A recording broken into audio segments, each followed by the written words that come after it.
Welcome to the I Told You So podcast. I'm your host, Dr. Ben Kohl. I started this podcast because I noticed an erosion of societal discourse and how normal conversations are often fueled by polarization. The I Told You So podcast offers an opportunity for healthy discourse and effective debate.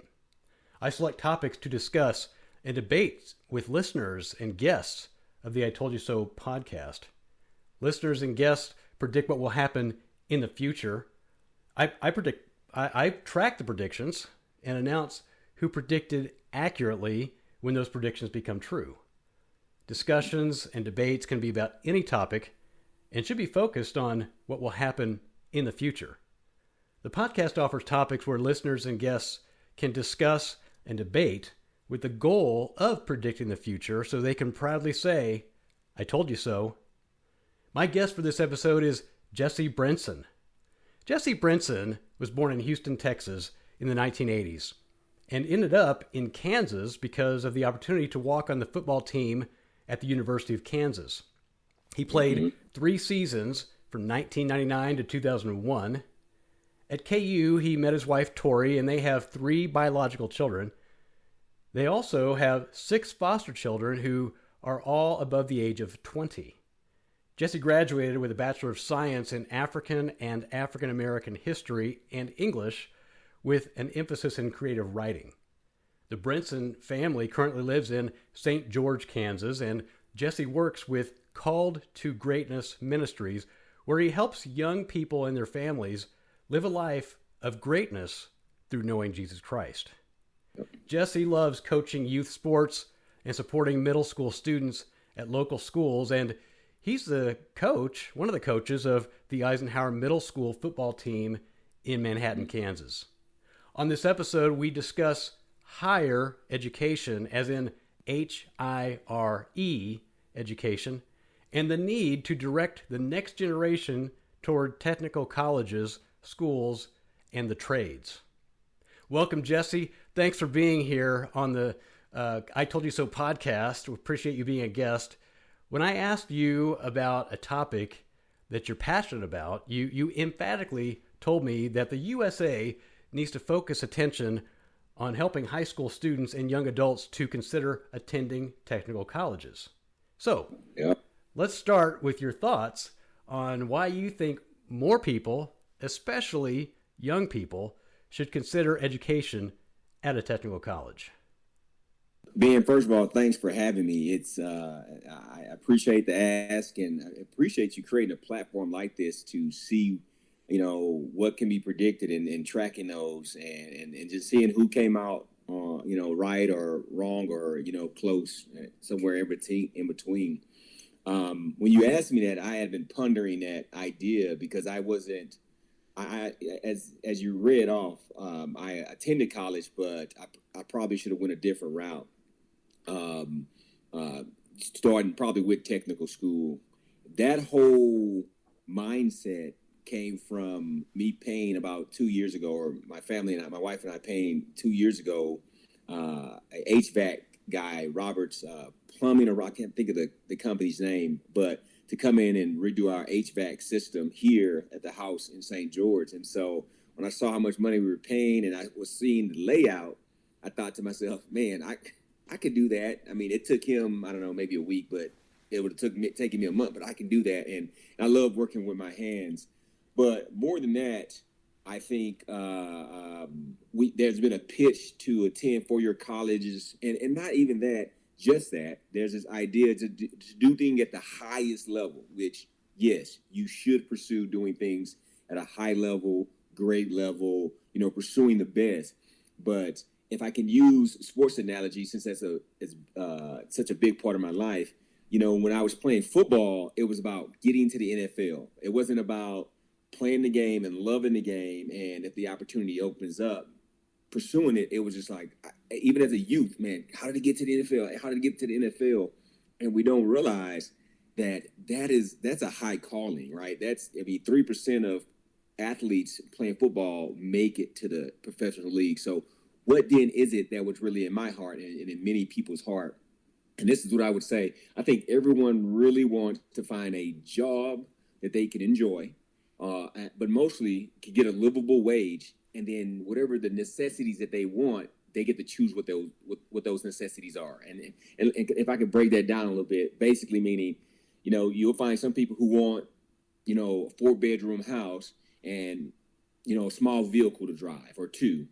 You find some who, I would rather just have a trailer house, deck it out as nice as I need to, but I'm gonna drive the big truck, right? When I talk about necessities, I'm talking about those, whether it's the type of food they eat, but they want a livable wage and be able to choose what they want to do with their money. And I don't think just a 4-year college provides that. Now, we'll get a little bit into more of that in 4-year college, and I want to make sure people don't hear me saying, hey, don't encourage your kids to go to college. That's not what I'm to a 4-year college. What I'm saying is there's a huge opportunity out there to be able to have a livable wage, be a good citizen in your society by attending some of the tech school that allows you to get a welding degree, plumbing degree, HVAC, nursing, those different things that these vocation schools offer. And many kids don't know that. They just think, hey, if I'm not doing the high level thing, doctor, athletes, influencer, podcaster, all these people who's making, since the buku bucks, then I'm nothing. But no. There's a ton of ways you could be an influence. Another thing is, our country was built on tradesmen in a sense. Now, some of these tradesmen had other skills, as politicians, doctors, or whatnot. But you think about, and I'm skipping over the Native Americans was here, but you think about what our early settlers did, and how, where there was ag, how the boats they had to repair when they got here, the homes that they took care of. You think about the slaves that were here, the African American slaves when they were here, how they were in agriculture, how they contributed to some of the inventions that would happen, from the toilet to the cotton gin, things like that, things that was industrial and technical in a way. My wife's parents built their house. And when I say that, I'm not saying that they did it all by themselves. They had trucks and things bring in the truss and the different lumber that they use. But my wife has a picture of her with a hammer when she was 3, helping, as much as a 3-year-old can, build their house. But you go to them and they would be able to give you a little bit of advice about framing a house, plumbing, laying tile, etc. And so this idea of higher education has been lost because there has been a focus on, hey, we need to send our kids to a 4-year school and get a certain degree versus actually taking an opportunity to be a part of taking some education from technical school in a sense. So, So for me personally, it's something that I wasn't academically, I didn't have the academic skills to succeed as a freshman and a sophomore in college. Luckily, I got around a group of people who had those type of skills, and I was taught that. I'm reading a book that you had suggested. I got some notes here, so when you see me leaning over here, that's what that is. But the book is called Other Ways to Win, Creating Alternatives for High School Students by Professor Kenneth Gray and Professor Edwin Herr. And what this book was, it talks about that 30% of the people that attend your high schools are people with academic skills. They know how to study. They are able to retain information and put the information into play. And they understand that, to a higher degree than the lower 70%, that maybe they don't know how to study. Maybe they don't retain information as well. Maybe the information they're learning isn't as interesting to them, or they're just at school just to be social, and they're not, performing as well. Some of these same students end up going to college, but yet are not prepared to live on the college campus and live in the academic realm like that. So what would be a better option for them? It would be to, let's to encourage them to seek out a technical school. The other thing to think about is the academic, the financial I don't want to say burden, because some people are able to pay for it, but there is a academic pressure. Keep saying academic, a financial pressure that's put on students, families, and our society. I have a couple quotes up that I want to read that I think hits home. One of them, early on in the book, they jump right on it. It says, college is costly. College costs continue to increase at rates higher than inflation. All right. In this book, it was written, I don't have the exact time it was written, but these stats, it'll tell you here, it's coming from, just earlier than the 2000s. But it says right here, between 1986 and 1996, tuition, room, and board increased 20% at public institutions and 31% at private institutions. It continues to say further on, it says federal and state appropriations and grants and contracts account for 2% of revenues for public universities. But check this out, 65% at public four-year colleges, right? So there's a huge amount of money going into to our colleges. It continues, says, this does not include financial aid to students. The federal government alone allocates about $20 billion for financial assistance and guaranteed student loans. So our students are going in to a college, and they're incurring a huge amount of debt. And one of the things they list is that 75% of the students that enter do not succeed. Now, what that means is they either decide to drop out of school, or they don't get a degree, or they don't get a job in a degree that they pursued. So that's how they classify that. So it doesn't mean that 75% of kids are not graduating, but it's, if you're going to, they're going to school and they're not finishing, or they're not getting a job in the degree which they pursued. And so, but they're coming out with this huge amount of debt. And I remember listening to one of your podcasts early on with Jonathan Hub. It was talking about the dollar, the American dollar. Do we really have that type of money to be given away versus being able, a student going to a technical school? And this is my idea. This is something I'm trying to encourage our son, who's a sophomore, not really pushing having to go to college. He would like to play basketball on the next level. That's I forgot the statistic on that, but it's not in a sense a long shot, but he's going to have to work a little hard for that. But let's say the basketball deal is out the window. My encouragement to him is go to a technical school. Mechanics is something that seems like he likes, being around cars.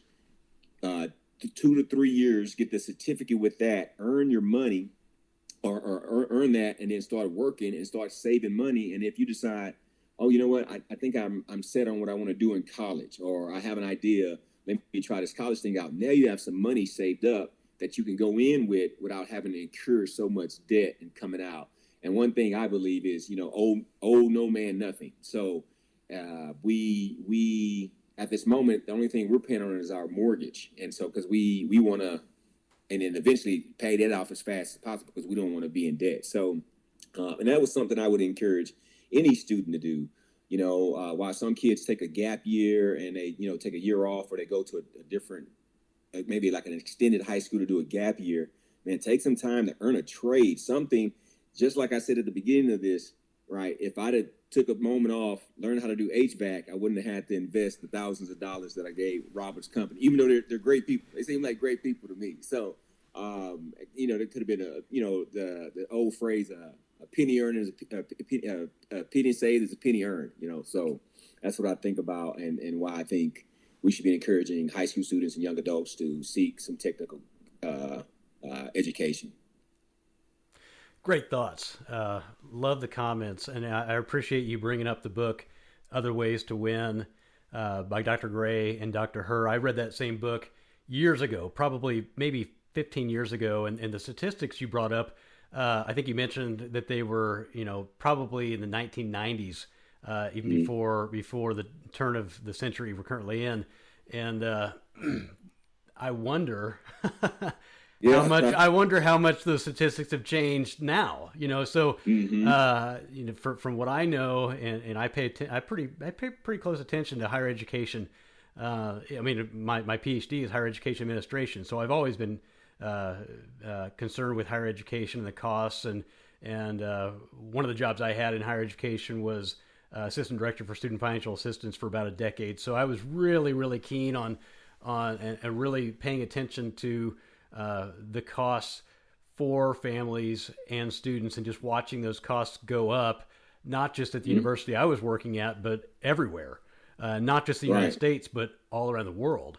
And so I would really be interested to talk with Dr. Gray and Dr. Herr about maybe a new version of that book to see how things have changed over time, because I'm sure there's a lot more information, and it would make your point and their point and even my point even more salient to have those updated statistics.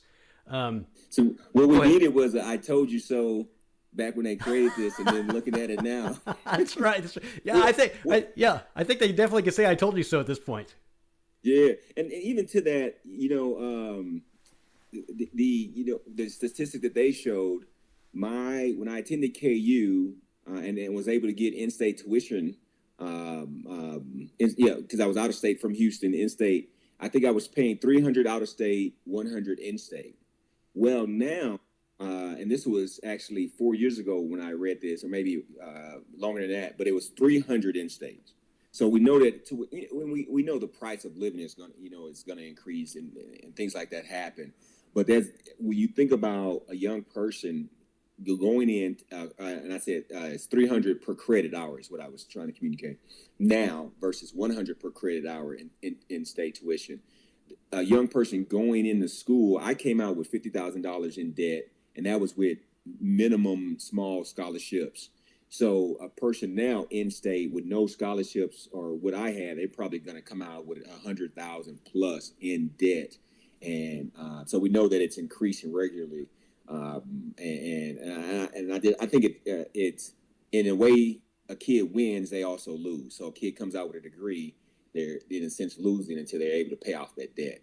That's true, and if you think about it, a load of debt for a student graduating from a 4-year institution at that high, the level you just talked about, and that's probably average. That also means that they probably are going to struggle to establish credit. They're probably going to struggle to be able to get a loan in order to get a house. So there's a lot of different items that need to be considered with that debt load. And so that's why this and what you're saying and what Dr. Herr and Dr. Gray are saying is that there is another way. There are options even during post-secondary education. Students in high school can attend technical colleges and still take classes and start earning those credentials while they're attending their high school education. And it's almost like free education for them in a sense. They don't have to pay anything. The taxpayers pay for it, which could be argued something else. But that is, I think that's a win-win situation. It's one thing that I've repeatedly said at our school our kids attend, and how can we get a connection with Manhattan Tech or Wamego Tech up the street where our kids can take some of these technical schools? Because right now our school, Rock Creek, does have an ag tech, I think is how they say it. But when you and I were growing up, there was wood shop, there was the car shop, I forgot what we called it, and it was metal cutting, right? And for some reason, I didn't realize how all that had changed. I missed it, And it used to be a great place because you would take your car. The one of the teachers would bring their car to the kids and let them work on it, and to me that created a different type of bond too with the teachers, but those type of things aren't in our schools anymore, and so kids are missing out on it. Another thing is when I think about what God created us to do, right? He put Adam and Eve in the garden and he said, work it and keep it, right? I think we're born to work. I think people who enjoy work, and we've kind of put a little damper on being hard workers, and getting our fingers dirty. You suggested another guy to me a couple days ago, Mike Rowe. Oh, yeah. You know, the guy who hosted Dirty Jobs. Right. And fortunate enough, I had started listening to him, I don't know, maybe a year ago. And so when you suggested to me, I looked him up again, and he had a podcast or interview on TBN. I didn't get the interviewer's name, but he was talking about how when he was in high school, the counselor told him, "Hey, do you want to be like this person or that person?" And it had a picture of one person in a tie and graduating from college, and another person that was kind of looked like they were down in the dumps, but they were dingy and, you know, maybe not societally acceptable. And he was a little bit offended because that's reminded him of his grandpa. His grandpa was someone who could build a house without blueprints, is how he describes it. But his grandpa was just a dirty, grungy guy. He got down in the dirt.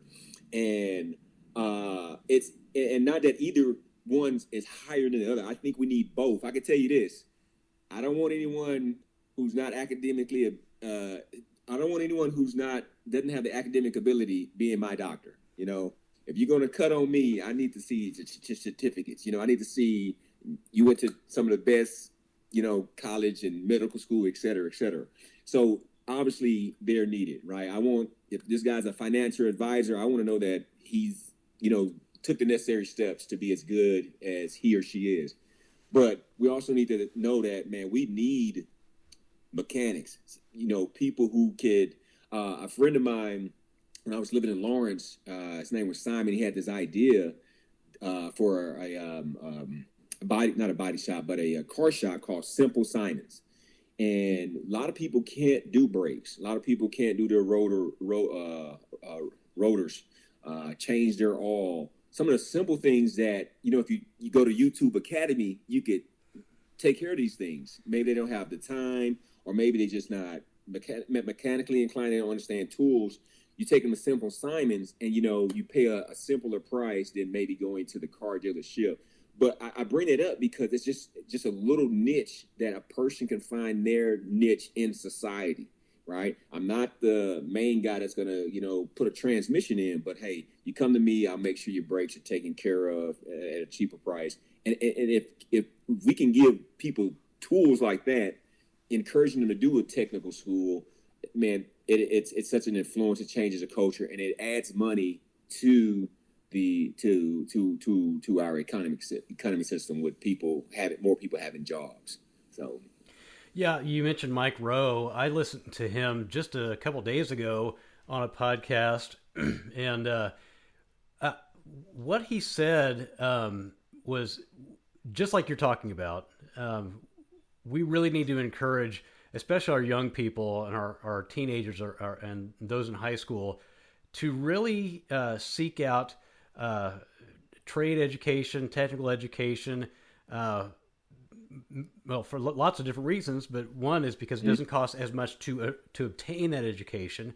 It also doesn't cost that much in time to obtain that education, and it gives them skills and abilities that they can immediately use. And those are practical skills and abilities that they can, if that's all they want to do, they can go out and start making money almost immediately and making a pretty good wage. But what I appreciated Mike Rowe saying is he spent a lot of time sharing how this technical education and trade education is so important. But what he also wants people to realize is that he's not saying to only do that. He's saying also, for those who want and have the ability and want and the desire to continue on with education, you can do that too. You can get another, you can go back to technical college. You can go to a four-year institution. You can get a master's of business administration. Maybe you learned a trade in plumbing, and now you want to run a business. So it's going to take more than what that technical college was able to offer at that time. So then you look for a four-year institution to continue your education. So what Mike Rowe was saying is, like, this is an option, and more people need to be aware that it is an option. And then there are a lot of benefits to those who take this option. But he's saying, don't limit it to only this. So there's, so it basically taking the advantage of what the technical college offers opens up opportunities to many more options, not just financially, but many more jobs, and also influencing other people. And if you own a business, hiring more people. So I mean, there's almost no negative to it, because the return on investment is good. The return on investment is almost immediate, and it opens up so many other opportunities in education and career options for so many. But we need to make sure, at least this is what I think, and I think you agree, we really need to help not just the high schools, but parents to understand that this is an option. And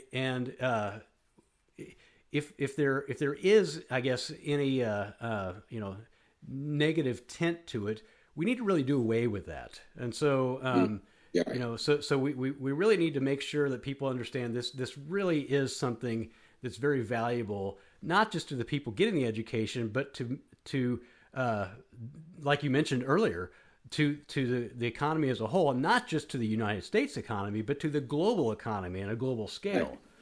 You know, I think like what happens, you talk about, letting parents know this and see this. I think, I mean, I'm not going to lie. My son got into basketball because we put him in the basketball, and I'm a dad, and I was thinking, I wasn't thinking the next LeBron James, but I'm thinking maybe he could be someone who plays. I tell him all the time, man, if you ever get that opportunity, I'm going to be there. I love hanging out in the arena. I love watching you play.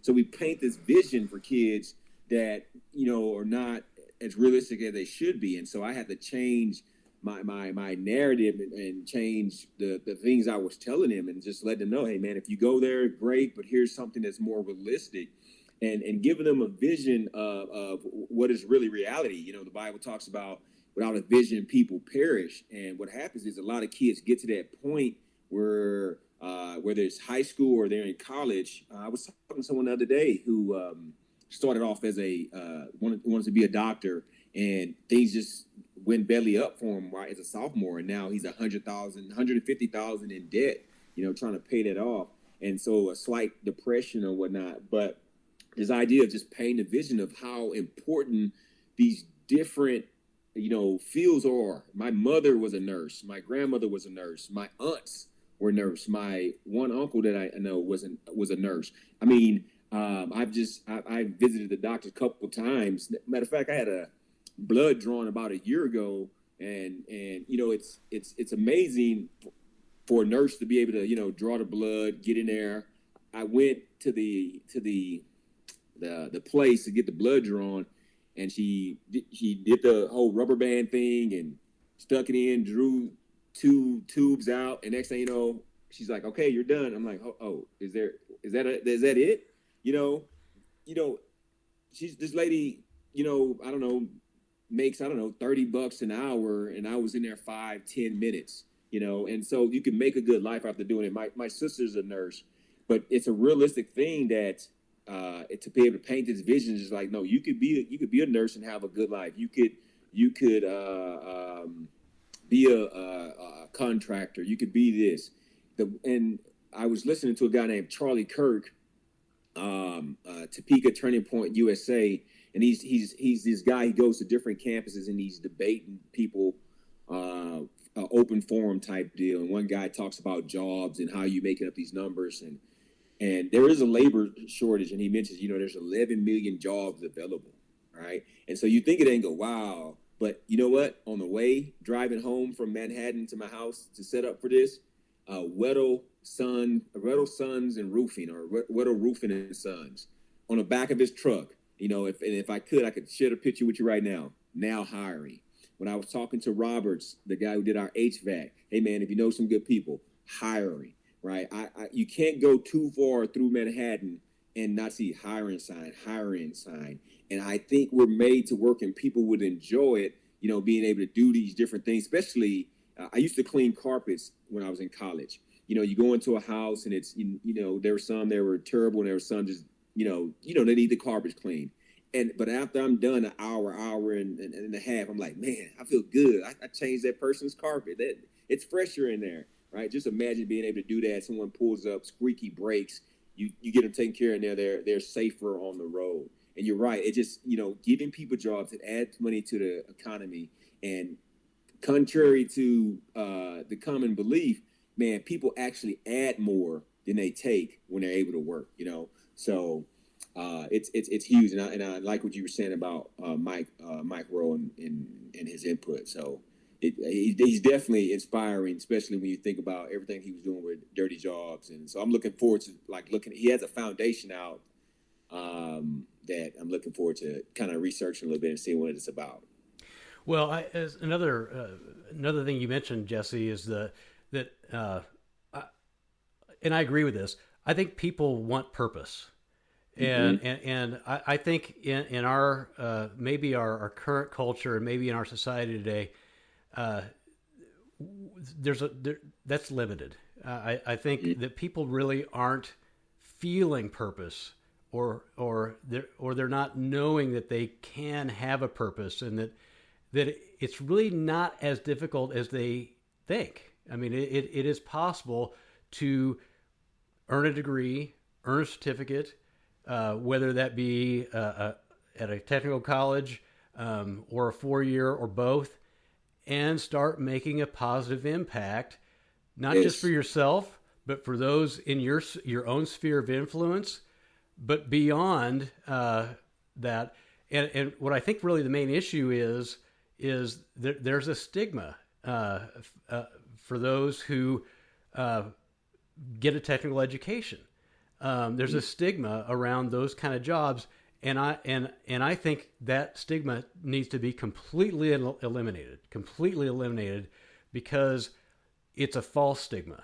It's a negative stigma, and I think we need to do away with it. We need to do all we can, I think, and I think high school advisors, teachers, people who are influencers to our younger generation, to our children, our teenagers, our high schoolers, we need to share this vision, like Mike Rowe's been sharing for a long time, like Dr. Gray and Dr. Herr have been sharing for a long time, that there is another way to win.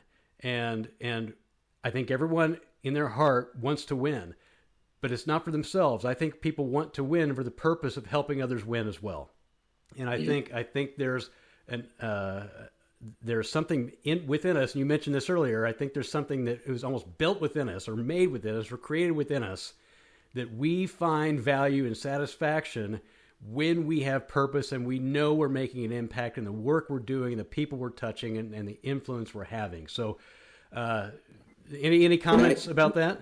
Yeah, when you say purpose, I think about our future leaders are going to be tradesmen. And when I say tradesmen, it's asexual. So tradesmen, tradeswomen. These people are going to be our future leaders. I don't know why Jerry Jones just popped my head in his facility, but, he created built that big facility, and, that's who we see. We see the Elon Musk, and we see, all these other guys on the front of Forbes, the $1 billion dudes. But we don't realize, it took an electrician and multiple electricians to put up. I can't think of what the Dallas Stadium is, but multiple technicians. Most people call it the Jerry Dome. Jerry Dome. You know what I'm saying? So to build up that, to put those things together, and some of those people have 4-year college degrees or master degrees. But you know what? The larger part of those people, I bet, were common folk in a sense of technical school graduates or had some type of education where they came in and they knew how to work a drill, and they put those seats in. They know how to lay the turf. They knew how to construct the different restaurants that were going to be in there, the restrooms, the plumbing, right? Right. I don't know that I've ever seen a plumber on the front of Forbes, the $1 billion guy. That's because a lot of those guys have their own little corner of the earth that they're working with, And so, but it took a bunch of folks with the technical skills to come in and create the Jerry Dome, right? To create what we're seeing going up on K-State's campus with the different buildings for ag, and I forgot the other ones that are going up, right? These are the people of tomorrow. Currently we are having a bathroom being redone.